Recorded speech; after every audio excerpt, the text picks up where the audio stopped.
DOD or the U.S. government more broadly has lied about this for so long? So I think that they were just afraid of admitting that they don't have control over the airspace. Yeah. That's one thing. But also, it's really back to what it is that I was saying before. We have the data, but we have, to the extent that there is proof that there's something else here, they didn't want anybody to know about it because they're scared of what the reaction might be. Yeah. No, it makes sense. I mean that's a human reaction. It's a human reaction. Yes. But the other point is, I think that's important to realize, is that when a lot of, let's say, these events were occurring and there's claimed crash materials that might have been collected, this went off to places like Lockheed and all of the big aerospace companies. They wanted to profit off of it.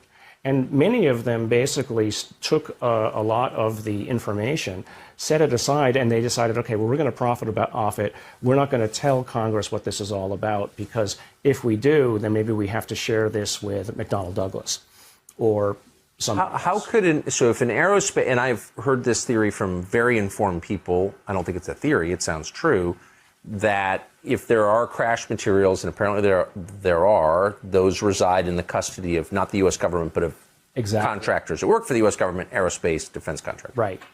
McDonnell Douglas, Lockheed, et cetera. How could they profit off those materials?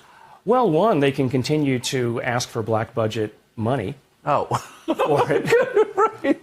I should know this. I lived in Washington. Right. Right. I mean, that's, the funding continues. The funding can continue.